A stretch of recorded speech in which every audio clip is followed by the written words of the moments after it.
Maldonado. Os venezianos estão aí, são médicos, dentistas, advogados, todos formados. Os descendentes desses descendentes também. Só que hoje, por exemplo, se formar um médico, um advogado, é comum, mas naquela época você vê que então há uma ascendência cultural sobre isso. Os oleiros, as olarias, eram todos de Santana.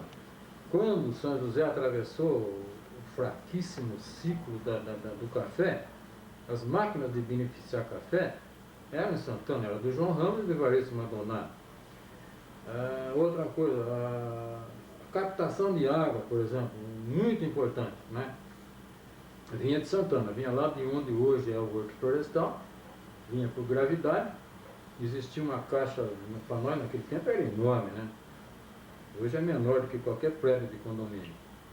Mas ela ficava ali onde hoje é a torre repetidora de UHF. Então a caixa d'água vinha ali e dali distribuía para a cidade.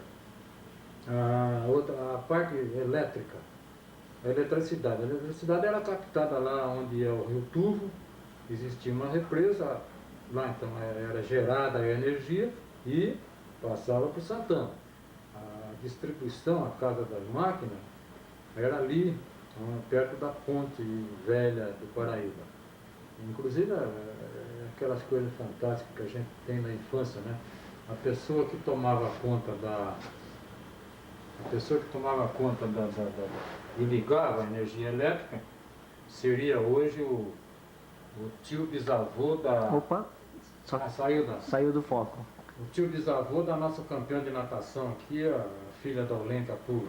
Agora, se o senhor quiser ficar, por exemplo... Então, esse senhor que tomava conta da parte da energia elétrica seria, naquela época, para nós, um herói, né?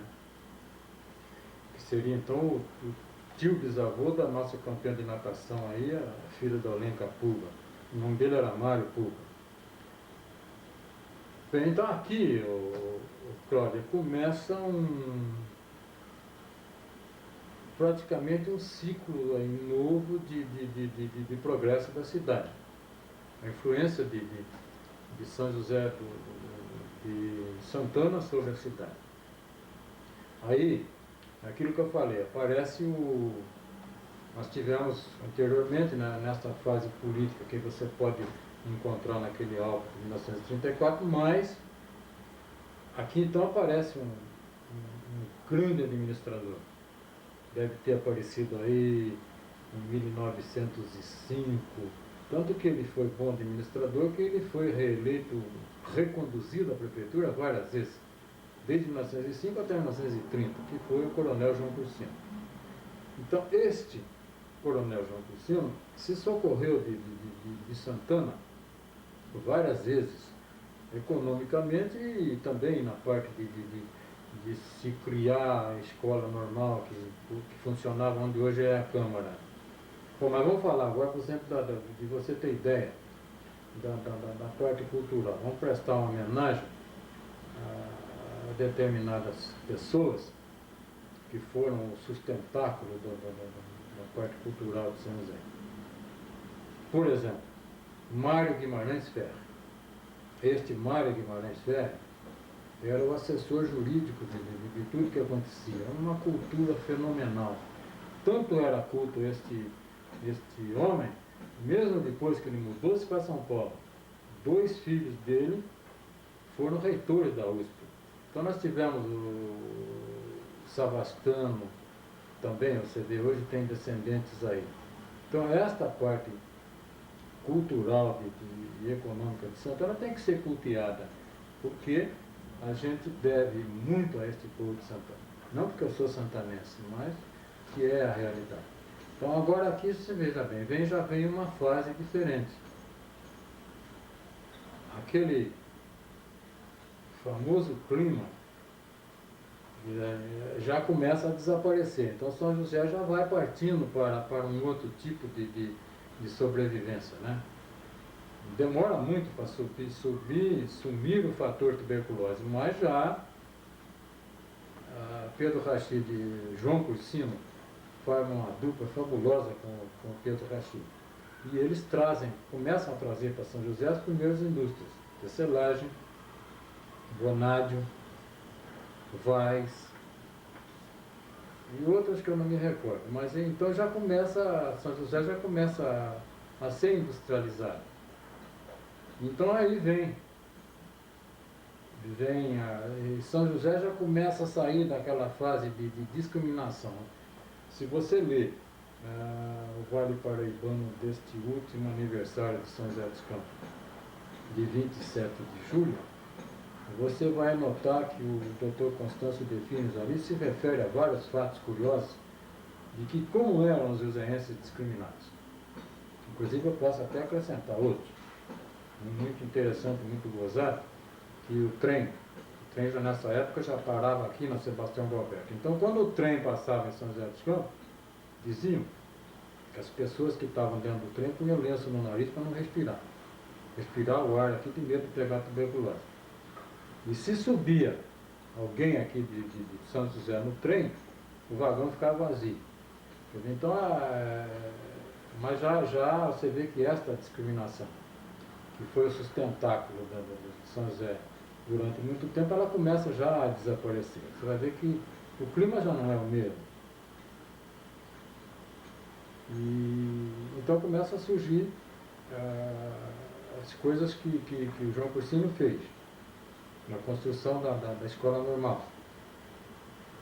A construção da Santa Casa foi muito importante. A construção da Santa Casa, ela já antecede a Revolução de 1932. Então esses fatos, quer dizer, já mudando a estrutura da cidade. Bem, então nesta época aqui acontece um fato muito interessante. O João Cursino, em 1900, acho que deve ter sido 1914, eu vou já voltar um pouco no tempo, ele queria colonizar uma grande parte de terra devoluta que nós tínhamos, que ficou abandonada com a mudança de São José da Vila Velha para o centro. Então há uma área muito grande abandonada, onde hoje está o CTA, onde hoje está o Morumbi, Parque Industrial. Então toda esta área era inculta e não existia. Então o João Cursino teve a ideia de ir à Embaixada da Alemanha em São Paulo e trazer para cá alemães para que plantassem, colonizassem. E houve realmente. Vieram muitos alemães, a razão de que até hoje aquilo chama Campo dos Alemães. Só que aconteceu um fato aí incrível. Eles devem ter vindo para cá mais ou menos em 1914. Em 1918 aconteceu a Primeira Guerra Mundial. Como o alemão é muito patriota, a maioria voltou para a Alemanha, mas deixaram ali muita construção, muita coisa boa, muitos ficaram e ajudaram a colonizar São José dos Campos. Daquilo que eu falei, que a gente esquece alguma coisa, eu esqueci de falar, em 1918 foi criado o Grupo de Santana. Eu fiz, seria hoje o primeiro grau, mas foi a primeira escola de Santana, 1918. Bem, então voltando a falar na parte que já há uma mudança na parte estrutural e econômica de São José, quer dizer, já não havia tanto medo da tuberculose. A cidade já estava mudando. Então, mas acontecia o quê aqui? Que só tinha pensões, não tínhamos hotéis. Então o Pedro Rachid, com influência do João Cursino, que o João Cursino era um visionário também, eles resolvem, o Pedro Rachid resolve construir um hotel. Então constrói aquele prédio que está até hoje lá em 1930 mais ou menos. Ele começa a construção do prédio. Vai demolir aquilo que eu me referi, que foi o prédio que os jesuítas construíram. E é nessa demolição que eu fui ter a certeza da presença dos túneis. Eu me recordo que era férias de junho. A gente estava conversando ali na Praça João Pessoa, que era lá da Matriz, amanhã, e estava meu pai e várias pessoas conversando, e nisso veio um pedreiro e falou que o alicerce ali, porque naquele tempo não havia técnica de construção, que nem hoje, blocos, ferro de construção, não existia nada disso. Então o alicerce tinha que ser enorme. E era 1 metro de largura e 2 metros de profundidade. Então veio um pedreiro e falou: seu Pedro, eu estou socando o alicerce lá, mas está afundando. Então, um lugar lá que eu estou socando e ele está afundando. Meu pai não ligou, né? Mas eu liguei. Então, eu na minha curiosidade de menino, tem uma escadinha, eu desci e fui ver o que era. Então, era ali, sou capaz de mostrar até o local que é hoje, né? Bem que, então, era uma passagem, não dizem que eu entrei, não entrei não, eu fiz só. Dava para visualizar, dava para ver, aliás, não é visualizar, dava para notar que ali tinha um túnel. Então, à medida que o pedreiro foi socando o alicerce, foi aparecendo a entrada do túnel. Se fosse hoje, eu teria entrado. Mas naquela época, eu não liguei uma coisa com outra. Tudo bem. Então, vamos fazer um retrospecto e falar a respeito do clima de São José dos Campos. A razão da existência desse clima. Bem, o que se diz eu não sei, porque eu não sou cientista, não sei, mas o que se fala é que em São José dos Campos existe uma falha na estratosfera e que os raios ultravioletas são mais fortes aqui em São José dos Campos. E isso dizem também que é uma das razões que o INPE veio para São José dos Campos para estudar esta parte científica. Bem, agora, este calor teria que ser aliado a mais alguma coisa.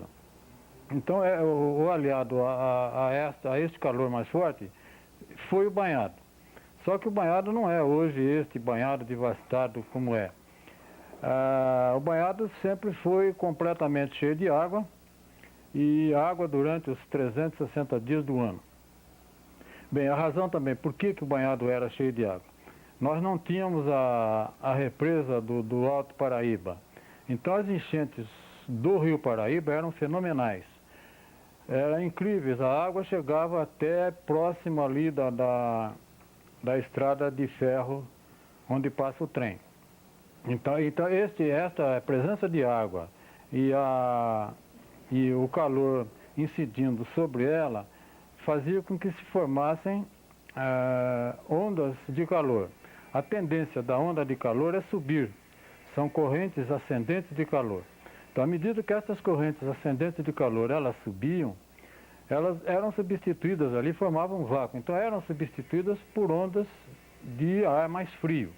Agora, estas ondas de ar mais frio é que traziam, elas vinham inclusive até da Serra da Mantiqueira, porque o banhado era um verde só. Desde que vocês hoje têm ideia, se vocês olhassem ali do banhado, vocês até perder de vista, era tudo verde. Do tênis clube para lá, por exemplo, era do Coronel Martins, que seria o ascendente destes Martins que estão aí hoje, né? Sinésio Martins seria filho do Coronel Martins. Bem, então era tudo verde. À medida que este ar vinha, ele vinha carregado de oxigênio, praticamente oxigênio puro. Fato ímpar no mundo, quer dizer, este fenômeno nunca mais se repetiu em parte alguma do mundo. Pode ler qualquer coisa sobre a literatura sobre isso, não existiu. Tanto que São José dos Campos foi muito tempo chamada a Suíça brasileira, porque o clima fazia milagres, realmente curava a tuberculose.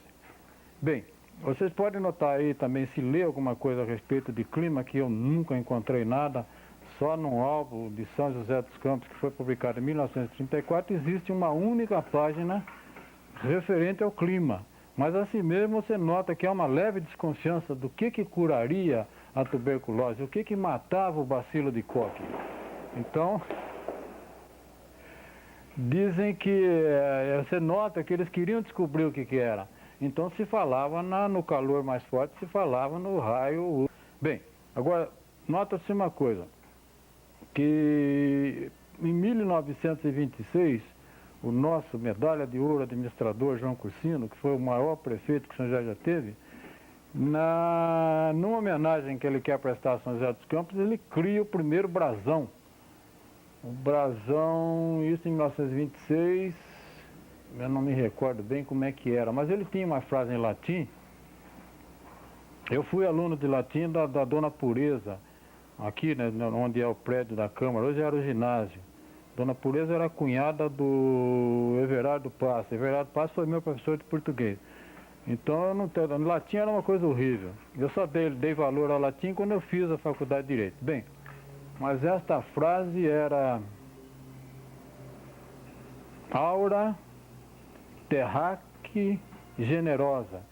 Quer dizer, o latim para traduzir a gente lê muito mais nas entrelinhas do que na linha, mas é justamente isso. Ele queria falar de terra generosa, né, cercada por um ar maravilhoso. Então vocês notam que já existia. O João Cursino era um visionário. Ele viu que o progresso de São José dos Campos seria baseado no clima. Então, como vocês todos aí podem notar, este clima foi uma dádiva divina, presente de Deus aos habitantes de São José dos Campos, que, no entretanto, isto foi destruído pela incúria de quase todos os administradores que vieram depois do João Cursino. Cada um destruiu um pouco e acabaram destruindo o banhado. Só não conseguiram destruir daquilo que se falava, o que se falou do banhado até a data de hoje foi a rota do pôr do sol. A única coisa que estes administradores nossos, com raríssimas exceções, depois do João Cursino, foi não destruir também a rota do sol poente. Que depois eu vou ter a oportunidade de, quando falar do Remo Cesaroni, vocês vão ver a beleza que era este banhado, que foi na formação romântica, poética, sei o que lá. Mas a importância que foi o banhado e que foi destruído pela incúria de vários administradores nossos, politiqueiros. Bem, a partir de 1932, São José dos Campos já começa a se modificar. E aí é a ideia do João Cursino, baseando que já a tuberculose já não era um fantasma tão grande, a discriminação dos joseenses já era menor. Então já começa a ter um fluxo migratório para São José dos Campos, só que esse pessoal que vinha a São José dos Campos, o comércio já era um comércio mais florescente, eles não tinham aonde se hospedar. Nós éramos aí um amontoado de pensões, sanatórios. Então nasce a ideia do João Cursino de querer que alguém construísse um prédio onde pudesse funcionar um hotel em que não houvesse doentes. Bem, então, e aquilo que eu disse e repito, a ideia vem da onde esse empreendimento? Vem de Santana, através do Pedro Rachid. Tem-se a ideia, então, de se construir um hotel que naquela época seria 5 estrelas. Este hotel é construído ali na Praça da Matriz, aonde existia o primeiro prédio construído pelos jesuítas, que foi escola. Eu não tenho certeza, mas parece que também funcionou Olímpio Catão, e depois funcionou um armazém, não sei se do próprio João Cursino ou da família Braulio. Bem, sei que ali então é construído este hotel, este prédio termina em 1932, e aqui já se começa a delinear coisas diferentes para São José dos Campos. Por exemplo, a construção da estrada que vai para Campos de Jordão, a construção da estrada que hoje é a Estrada dos Tamoios, que vai para o litoral norte. Essa estrada aqui já tem também um fato interessante. Ela ia até o Alto da Serra. E a primeira turma que desceu, ela ia até o da Serra, depois do Alto da Serra até a praia, era uma picada pelo meio do mato. A primeira turma que desceu esta picada aí foi conhecer o mar, foi o pessoal de Santana, o grupo de escoteiros de Santana. Inclusive eu lembro que o Benedito Matarazzo, que o ex-deputado nosso, Perino Rossi, parece, foram conosco, foi com a turma de Santana até lá. E então aí, já outro fato, sempre o Pedro Rachid presente. Nesta época, ele já estava com uma outra empresa aqui na Rua Maitá. E um dos grandes fatores que contribuíram para a construção dessas duas estradas foi que o Pedro Rachid conseguiu para São José dos Campos uma representação do cimento Perus. Então todo o material na parte de construção dessas duas estradas foi fornecido por ele. Inclusive ele também tomava conta, levava as tubulações para a chácara dele. Ele teve uma influência muito grande na construção dessas duas estradas. Agora, um dos últimos empreendimentos aqui do Pedro Rachid foi a fundação da Associação Comercial e Industrial de São José dos Campos, que existe até hoje. O Remo foi o primeiro inquilino desse prédio que o meu pai construiu. E o Remo veio da Itália, tinha sido artista de teatro, artista de cinema, era uma pessoa assim, corpulenta, alto e um sonhador. E dentre os sonhos que o Remo Cesaroni tinha naquela época era construir para São José dos Campos um prédio onde funcionasse um teatro. E ele levou esta ideia, vocês vão ver que no fim ele acabou construindo alguma coisa. Mas ele ia muito a São Paulo, ele frequentava muito o Municipal, ele se hospedava num hotel ao lado do Municipal, então ele tinha contato com artistas famosos, personalidades famosas.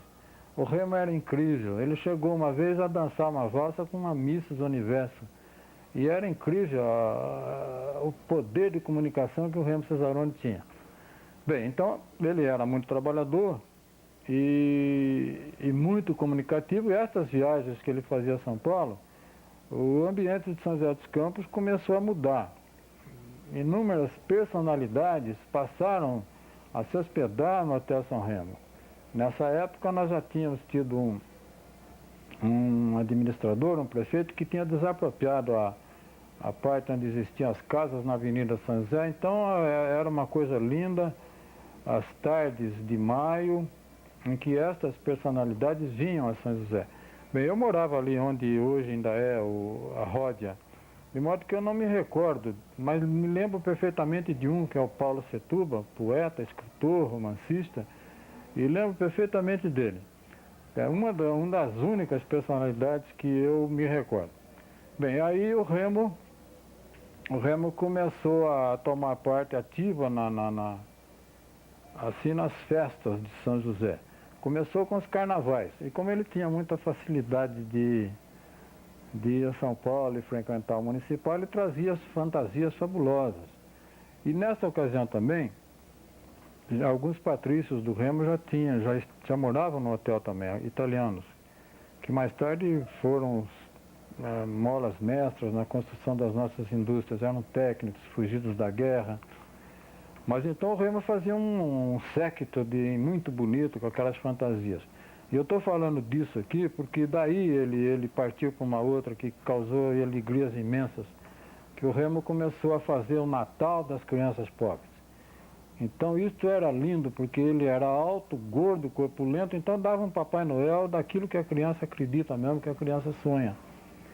E eu tinha um carro velho, mas que dava para fazer Então eu saía na frente com este Fernandes, que ainda hoje é um empresário a respeito de som, e nós visitávamos as casas das crianças pobres, as crianças órfãs. Só que a gente tinha muito pouca criança pobre naquele tempo. Tinha a Casa Santa Inês, sustentada pelas irmãs, tínhamos o Asilo Éden e um outro que era tristíssimo, que ainda tinha crianças tuberculosas, crianças de 3, 4 anos. E era o Sanatório Antoninho Marma, não sei se existe até hoje. Mas nessa parte, então, o Remo foi fabuloso. Ele contribuiu para a alegria de mim e da fazenda também. Distribuía quantidades enormes de presentes. Cada criança recebia um presente. E não era presente não muito de pouco valor. Além de doações que ele fazia todos os natais a estas casas de caridade, casas de órfãos. Bem, e era muito bonito porque ele trazia as fantasias lá do Teatro Municipal e vestia todos os patrícios dele. Então era um séquito que parecia, sei lá, uma coisa muito maravilhosa. Alice no País das Maravilhas, seria isso? Não sei. Bom, aí até que o Remo vai conseguir, ele adquire lá na Vila Ema uma gleba de terra muito grande, porque a Vila Ema só tinha uma rua, né, que era a Estrada Velha São Paulo-Rio, não é a Vila Ema que vocês conhecem hoje. E lá ele constrói, primeiramente, um observatório, e dá o nome desse observatório ao astrônomo Galileu Galilei. Então Galileu Galilei foi o observatório que o Remo construiu. Mas não era um observatório assim de lunetas pequenininha, não. Ele tinha um telescópio instalado dentro de uma parte em ogiva, igual, ou talvez melhor do que daquela época o observatório Observatório Astronômico de São Paulo. Ao lado ele construiu uma oficina de recuperação, de manutenção também. E chegou ao sonho que ele queria desde que ele veio para São José dos Campos. Ele chegou a construir um cinema que seria o que ele queria, um teatro. Não conseguiu o teatro, construiu um cinema muito bom. E nesta parte do cinema, nesta época, ele tinha se aliado ao professor Custódio, que era professor de português no João Cursino. E eu lembro que ele dá verdadeiras aulas de astronomia antes de que começassem os filmes. Bom, tem muita coisa boa a respeito do Remo, mas nesta época eu já tinha ido para São Paulo, voltei em 1945, após o término da Segunda Guerra Mundial. Eu sei que eu poderia falar muito mais do Remo, porque realmente eu acho que o Remo pertenceu ou pertence ao patrimônio artístico de São José dos Campos.